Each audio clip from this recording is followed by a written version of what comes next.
right. Here we are on a somber note. We're back with Ropeadope TV in East Philadelphia, aka Haddon Heights, New Jersey. There it is for all of you who have been searching on the map. Fabian Brown. Hey, Lewis. Lewis Marks here from Ropeadope, aka Ropeadope Records. I set a somber note, come in with a song by Mr. Randy Newman called 1927. Talks about the floods, hurricanes in 1927 in New Orleans. And Randy Newman has an interesting way of delivering the truth. And the reason that I led off with this is because it is August 30th. Yesterday was the 12th year since Hurricane Katrina hit New Orleans, which is such a monumental event to this day, not only primarily in the lives of the residents of New Orleans and the music community there, but also in my life for some amazing reason. It's a tough thing, but also a very beautiful thing in my mind, because it brought me to the dedication to music and to musicians and to people.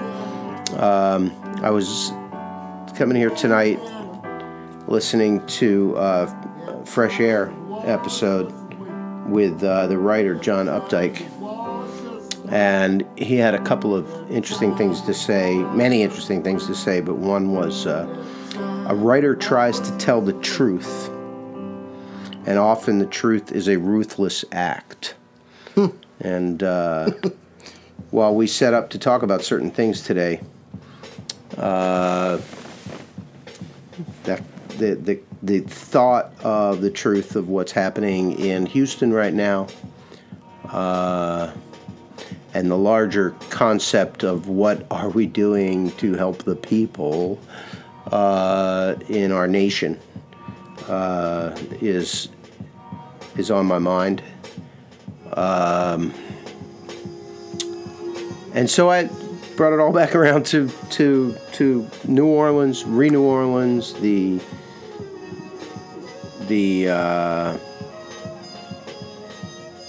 for me, the beginning of when I began at Ropeadope, really. I mean, I had been involved for some time, but we did the New Orleans campaign right after Katrina, and that was the moment when I saw the true depth of the kind of commitment that you need to have to real people. New Orleans campaign, what's that? We did some T-shirts right after Katrina, raised about $100,000 for musicians. Everything went through the New Orleans Musicians Hurricane Relief Fund and got money to people immediately.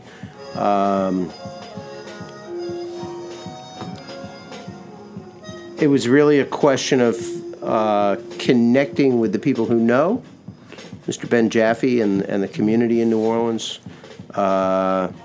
and circumventing or getting directly in touch with the people who were affected by the storm. And there's so many pieces of news coming out right now about Houston. One of the most notable to me was the number of people with boats that were headed towards Houston to just go and help, you know? This is the real story. This is the truth. The truth is humans help each other, and all the other bullshit is such a distraction. It's real. It's true. There are people who not only ignore the average person, but devalue other humans and use them as tools to enrich themselves. And it's times like these that remind us all that of the truth, that ruthless act, and that we need to come together. So New Orleans, Ropeadope, that if you look at it, for me at least, is the rebirth, if you will, or birth of Ropeadope's mission at this point. And that mission is consistently shaped. It's challenged at times to be a support organization, like we're the guy in the boat going down to help people, like with the boat. If we have a boat, let's go down there and help. If we have a record label, let's go support some artists. I want to talk more about the vision of Ropeadope. That's the intro. Tell me what's coming up? What do we got here? We came in with the Randy Newman songbook, but this track right here, Christian Scott, Avenge Her, ending the trilogy from the Emancipation Procrastination. I love it. We have that. We're listening to that. Next coming up, we have Chet Doxis, While You Were Sleeping. Then we got some Colonel Bruce happening, a nice surprise, Ain't Nothing You Can Do, followed by Shantae Can, The Light from her album Soul Empowered coming up. And then we're going to wrap it up with the Kandinsky Effect. Astoria, as I spelled that wrong. Thank you for that save. Yeah, it's Astoria, Queens, I think of references, but I'm not sure. That's a good question. I don't know. Yeah.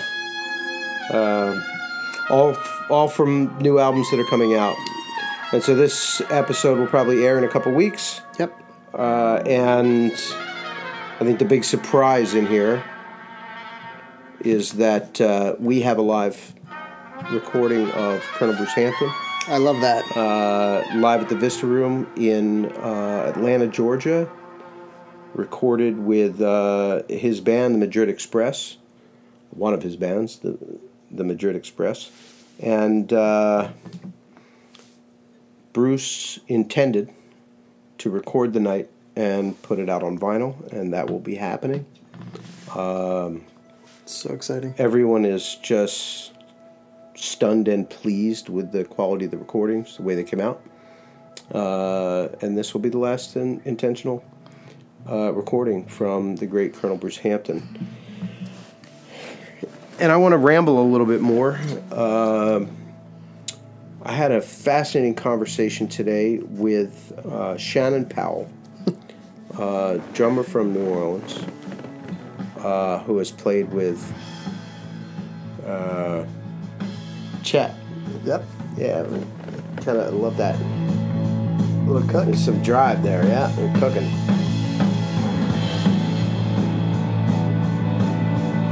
We're on the road. We're headed to Houston. This is the tune that you put on for the boat.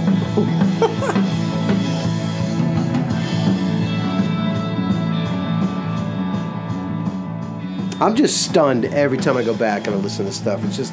It's such a blessing, but I can't emphasize enough if people are watching this, and I think most of the people that do watch this show already listen many times to an album, but the true beauty of a good record doesn't reveal itself till many, many times of listening. It might sound interesting at the beginning and all the way through, but you got to listen a bunch of times, and that's the beauty of this job, is we have to do it. Right. We're forced to listen 5, 10, 15, 20, 30, 40 times, and then at time 40 you're like, I never heard that. It's amazing. I don't know if we have to do it. I think we get to do it. Like, that's the way. We have to do it. It's our job. Yeah, but I look at it as I get to hear this album over and over and over again, and all the other albums over and over again. I get to sit with it well before anybody else. I mean, obviously not as much as the artist or the musicians or the engineer, but I don't know where the mark is, but like you said, I'm always rediscovering something that I did not hear the first 20 times I've heard it. Yeah. Which is powerful. Well, the beauty of not being in the studio, and I want to talk today because we started off today talking about how we're going to move the show to more of an informative discussion. For sure. About how Ropeadope works and what life is like for independent musicians, and we're going to get to that. Stay tuned. Stay tuned. Yes. Don't touch that dial. That's an archaic reference at this point. But we're really, our story begins, unlike a record label of the past, where the story might begin when they sign someone and then take them into the studio and have writers and assign musicians to perform. In 2017, at Ropeadope at least, our story begins when the record is pretty much finished. Right. And the real interesting part of that for me is that we are the first fans to hear it. Yeah. So then our job at that point is then to translate and be like, how are people going to receive this? What does it sound like? So it's very much on this side, on the fan side of the music. I agree. So where the producer, the engineer, the musicians that played on the record they're gonna hear their playing. They're gonna hear their playing of the person in the room next to them or in the booth. They're going to analyze in detail how it was produced. We don't really get to do any of that. Our spot is to say, this is what this sounds like and this is where I think it should go. So along those lines, let's talk about how everything works around here. I think it might be interesting for people. I hope it is.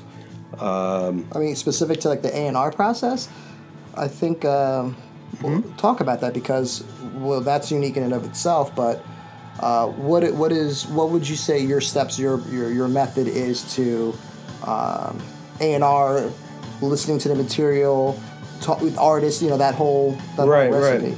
Well, A&R, artist and repertoire, as they that's where the term comes from. From what I've read, is at a record label they would have an A&R representative who would go out and try to find talent, things that were marketable. Okay. Find new young talent, go out to the clubs, see who's playing. A&R in our case is different. So where things start here is that I get an email, right? So because of the collaborative network that we have, and just because of the nature of the market, people send me things, right?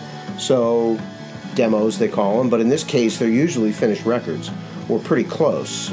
Somebody might send me something rough, unmastered, or first round of mixing. And, this is who I am. A well-prepared presentation is first, someone has some idea of who we are. Smart. We get both. I mean, I don't get a lot of stuff, but we do get people who are just like, yo, I'm dope. Check it out. And that's a very hard place to start. Dope. But usually someone will craft an email simply and say, this is who I am. This is what I do. I'd like to be associated with a label. I'd like for you to consider my music. Here's a link to listen, and here's my social media. This is who I am. And then I'll go and listen. That's the cold email. Right? Somebody who doesn't know us. They may reference someone. It may still be a cold email where they say, well, like, I know several of the people on the label.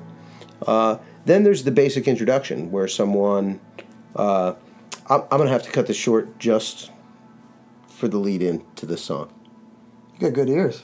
Okay. I was actually engaged in that process. Okay. And I'm so sorry. Stay tuned. See, this is good in the digital Don't age. touch that dial. I guess you would say what?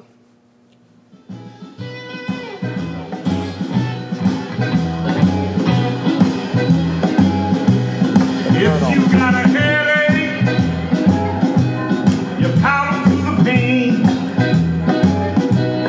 I have a headache. If you got a backache, baby, little rubber will do. If you got a friend, sometime they misuse you. But if you got a heartache, baby, there ain't a damn thing you can do.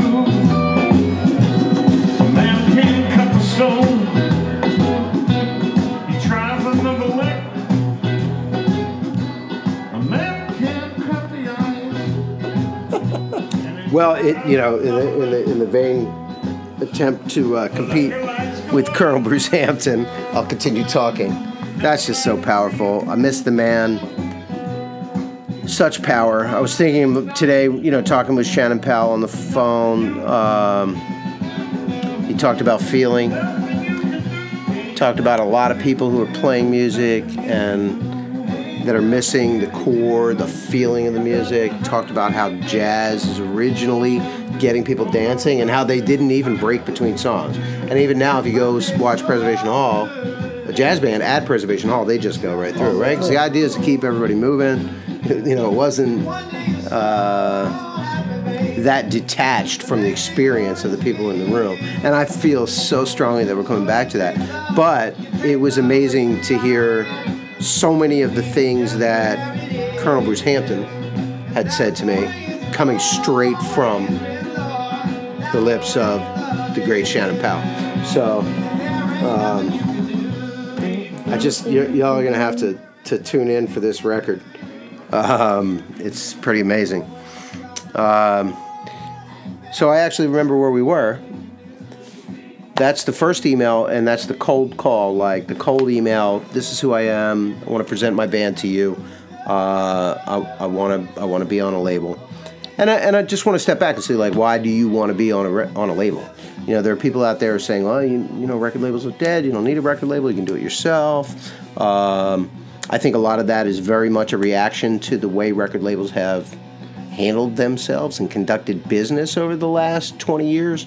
And if somebody wants to go the indie route, I mean, I think that's fantastic. But just like the boats down to Houston, like, we are all connected, and it's good to have a good team around you. Yes. And a good record label, which is what we aspire to be, is somebody who can support you in the process and help you. A good partner, if you will. So that's one type of email that I'll get. Now, the second one is the introduction. And sometimes the introduction is as simple as, Lewis, get in touch with so-and-so. Right. That's the kind of thing that comes from anybody on the label who would refer a friend. Mm-hmm. Sometimes it carries a boatload of weight. Yeah. The boat references on this show. Yeah, it's great. Where somebody's just like, do it. I remember once, I said to somebody, what does the music sound like? And like, you don't ask. Just get it done. Right. Very similar to how when Col Bruce called, it's like, got it. Done,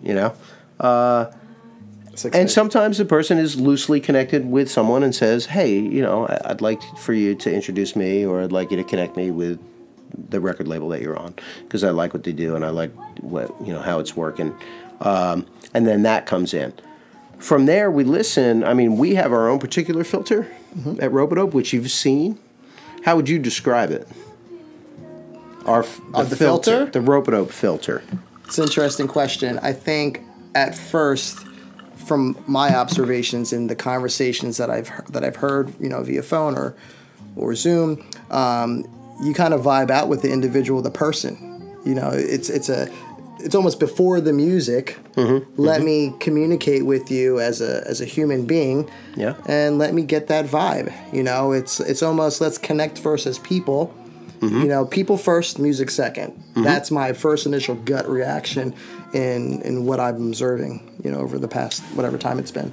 This is true, and that happens a lot. And I think that's unique. I think that's different than other parts of the music business. But specifically about the music, do you notice anything in particular that we're doing?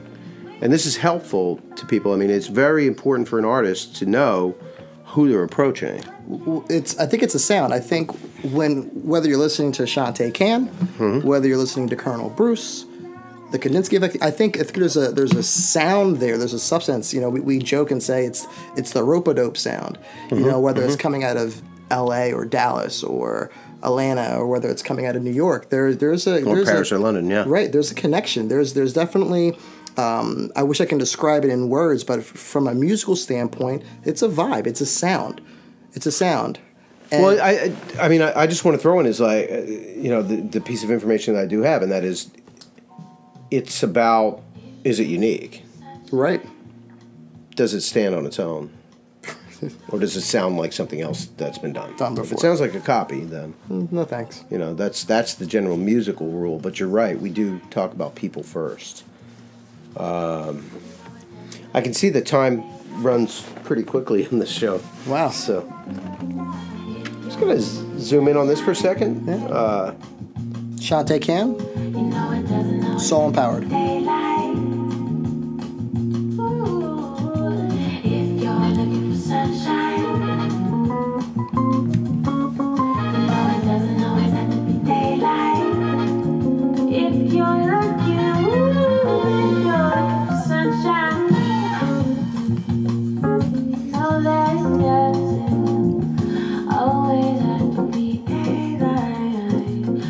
I mean, who else sounds like that? Shantae Can. Exactly. There it is. Right? There's a quote that I put up on Twitter earlier today in reference to this album. I don't want to take too much time, but I want to see if I can get... Oh, here it is.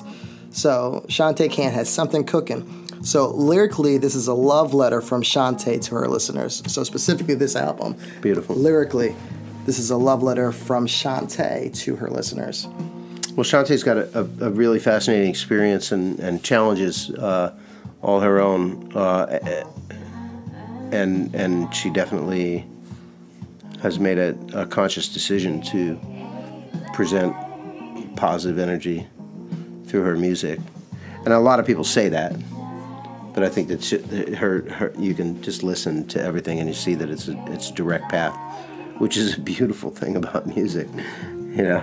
And then you meet her, and then everything that she's speaking and singing about and talking about is who she is as a person. Exactly the same. Yeah, it's fascinating, isn't it? It's amazing. Yeah.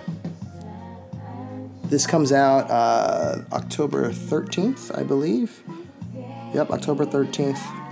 And we're listening to The Light off of that album, Soul Empowered. What's coming up next? Because I have already forgotten. Well, we're going to close it out with the Kandinsky Effect. Kandinsky Effect, yes. Warren Walker and crew, Paris, France, and beyond.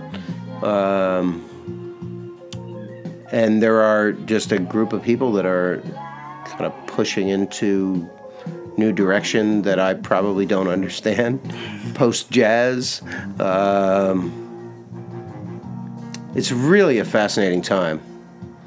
And I encourage and embrace anybody who's just kind of you just try new things, right? You know, just push it out there, try new things. Musicians are putting themselves out on the line on a regular basis, so yeah. I got a question for you on that regard. So, would you describe Ropeadope as an independent jazz label? And the second part of that question, what, in your terms, what is jazz? Sorry. It's funny. That's changed over time. Well, I mean, part of that is informed by different people who say different things. Right. So, you know, I hate the word jazz and I love the word jazz. Okay. What do you mean? There's all kinds of depth. I mean, Christian will tell the story in context about jazz being used as jackass music as a term, and that's how jazz became. So the corporate overlord, or overtly or covertly racist implications of jazz, and then further the defined connotation of what is acceptable jazz, which then evolves into the jazz police. These are things that I dislike. You know, I also dislike boundaries, definition for music. I understand why we have to have it, but there are people who will use it to categorize and manipulate to their own advantage. Right. And that is the enemy of creativity, right? So I hate it. At the same time, I love it because it's all jazz. You know?